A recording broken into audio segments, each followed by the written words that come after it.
Hello and welcome. You're watching UATV News with me, Ksenia Vugai.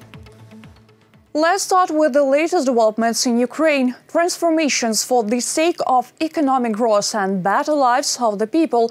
On July 8th, a two-day international Ukraine Reform Conference finished in Vilnius. The events took place in the Lithuanian Sejm. In addition to panel discussions, the Ukrainian delegation held a number of meetings with European politicians. Our correspondents listened to the statements and learned the secrets of success for Ukraine on the sidelines of the conference.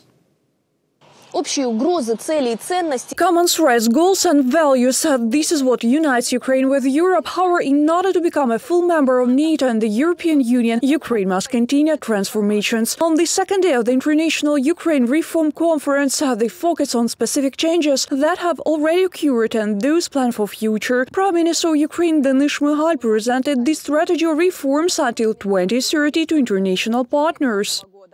The strategy is based on the following key principles: economic freedom, national security, the rule of law, human development and effective governance. It is no coincidence that these principles coincide with the core values of the EU and NATO. After all, European and Euro-Atlantic integration permeates all government reforms. Most of the attention these days was paid to economic reforms. Now Ukraine has set an ambitious goal to enter the top 30 of the Doing Business rating and attract even more investments to the country. I want us to have access to global financial markets, to have world indices. With the support of USAID, we signed a memorandum on the capital market in Ukraine, and it is a powerful framework document that will attract investment bank capital. Now Europe is Ukraine's main trade partner, but our country wants to expand free trade zone relations. After all, Ukraine has long been able to supply more quality goods to the EU than is spelled out in the economic part of the association agreement. Besides, Kyiv is counting on signing of the so-called industrial visa-free regime in the coming years. It is the visa waiver for products with additional costs, not for raw materials, but for products that are made in Ukraine. These are household appliances, wares and certain equipment. At present, although we have access to the European market, it is very difficult to export. A lot of imports goes to Ukraine, and the industrial visa-free regime makes European and Ukrainian players equal on the Ukrainian and European markets. For 2 days in Vilnius, hundreds of politicians and experts from all over the world analyzed the progress of reforms in Ukraine. Foreign Minister Dmytro Kuleba admitted that there was criticism, but the Ukrainian delegation heard more words of support. The next Ukraine Reforms Conference will be held in 2022 in Switzerland. Reported by Ksenia Vugai, Yulia Krychkova, UATV News. The U.S. assistance is needed to end hostilities in Donbas.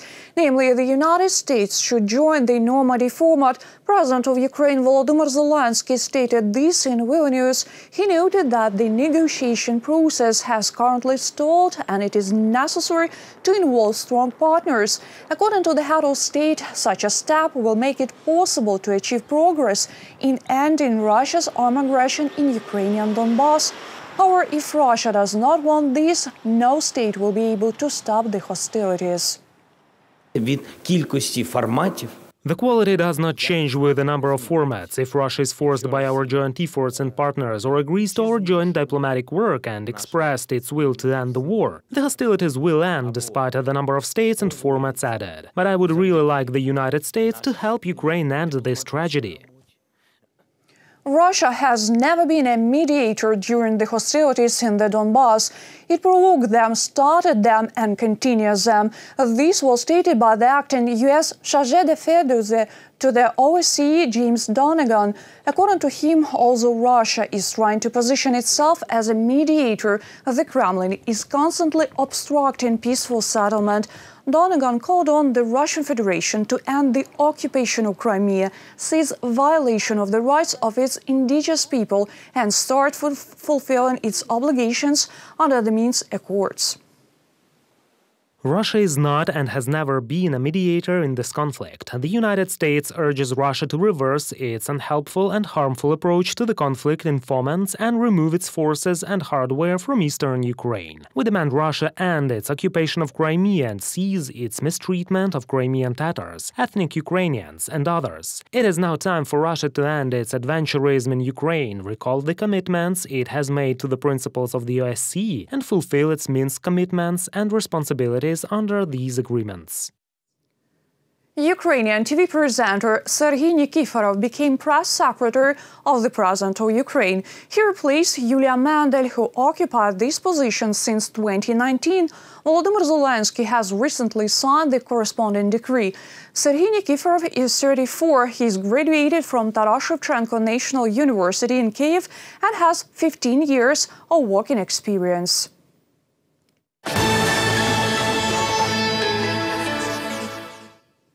Ukraine will completely disconnect from the Russian and Belarusian power grids and fully synchronize its energy system with the European one by the year 2023.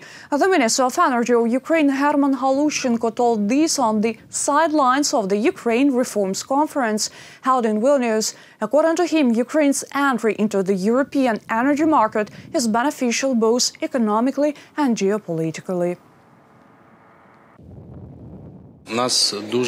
We have very good conditions. Moreover, technically, we are ready and are moving according to this plan. Next year, we plan to work offline. This is a test mode. And in 2023, we plan to synchronize the systems. This is about technical condition. And there is a second point, which I also always note. In addition to technology, we should implement the rules that exist in the European Union. The government of Ukraine predicted the GDP growth by 4% this year. They say the global economy and trade are gradually reviving after the corona crisis. Meanwhile, Ukraine is trying to conquer new markets. Who is our biggest trading partner now and which countries we are going to trade with? Our correspondent found out.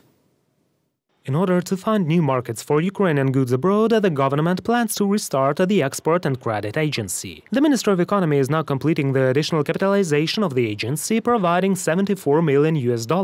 The agency is going to work in accordance with the new national export strategy. The current 5-year strategy ends at the end of this year.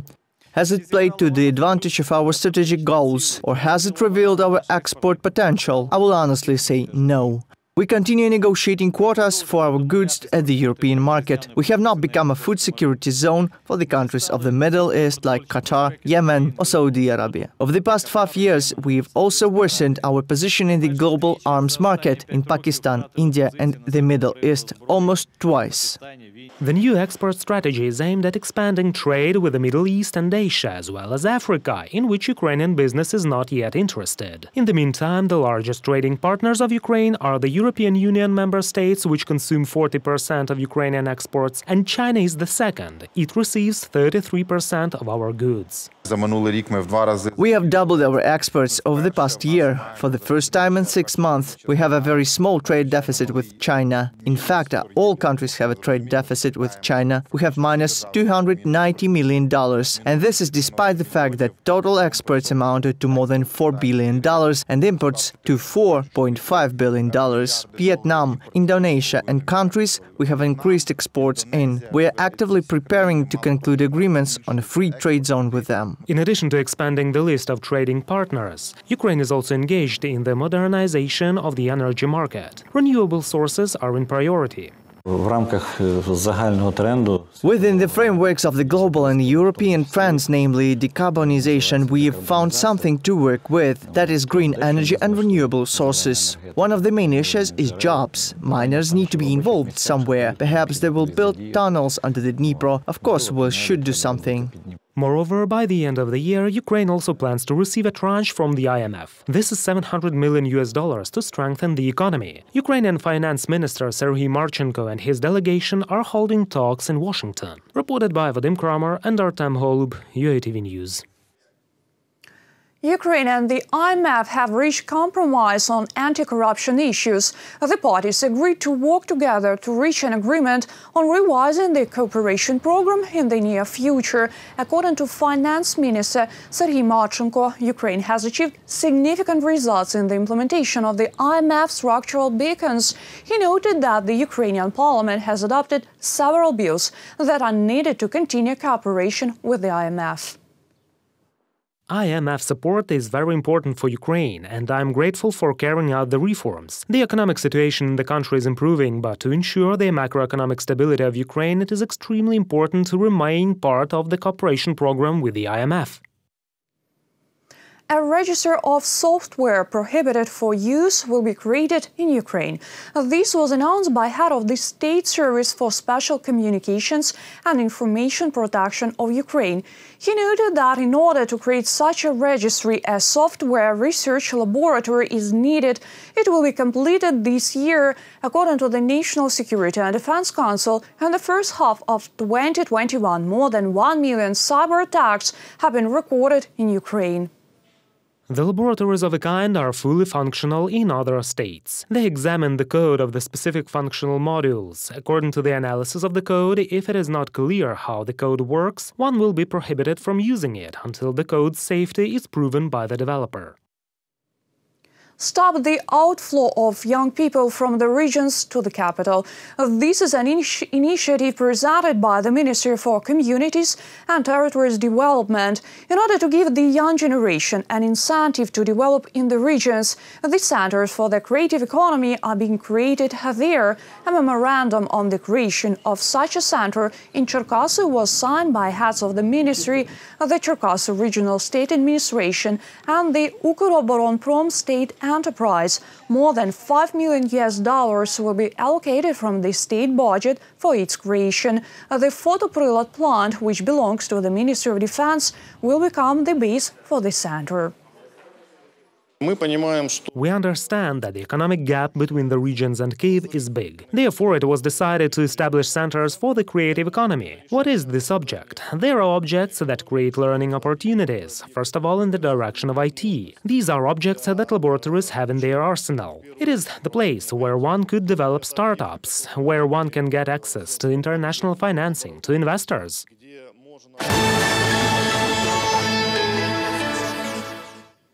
As of July 9, 655 cases of COVID-19 have been registered in Ukraine. Most of all new cases are in Kyiv and Odessa region. 885 people recovered. However, 12 patients died. This is one of the lowest mortality rates in Ukraine during the pandemic. Nevertheless, in terms of mortality, Ukraine ranks the 6th in Europe. The state railroad company Ukrzaliznytsia has presented the first inclusive train. Salons for people with disabilities will be located in the first and 10th carriages of a train. More than $2.5 million were spent on modernization. The inclusive train will be launched in the nearest future. The company is now studying the routes. By the end of the year, they plan to modernize 6 more suburban trains for people with disabilities. What is special with this train? It is equipped with new seats, with new lighting, alarm systems, fire extinguishing system, new windows and new doors. There are special places for wheelchairs for people with disabilities, and there is also a special toilet. This work lasted for a year and a half, and it is now over. It is a quality work. Everything was done with a sense of responsibility towards the state, towards the Ukrainian passenger. How one should distinguish an original banknote from a counterfeit one. The National Bank of Ukraine starts a corresponding information and education campaign. The anatomy of the hryvnia training has already been launched. It will be held throughout the country. More details in the following report. I have 2 banknotes in my hands. At first glance, they are completely indistinguishable, but one of them is fake. According to experts, several hints will help distinguish the authentic ones from the fakes. 200 and 500 hryvnia bills are among the most often to be substituted. Forged notes are circulating everywhere, in public transport, in shops and in the exchange offices. Roughly 12,000 copies have already been seized since the beginning of the year. However, people think they know how to distinguish a real bill from a fake one. Place it under the black light, feel it. Paper is completely different there, it must carry watermarks. Correct. I spot it right away, there's not much counterfeit around. One should give it light, take it to the daylight and watch carefully. Experts say using three main criteria, one can easily spot counterfeit bill. These are the paper quality, a relief print and a security thread. Keep a banknote at eye level and gradually change the angle. Here the digits of the 200 value mark alter lilac color to green. If you look at a forged bill, there will be no effect. Experts of the National Bank of Ukraine say the volume of fake money isn't as big in Ukraine. A year ago, there were only 6,000 forged among 1 million real bank bills. Notably, most often forgers used older bill variants for copying.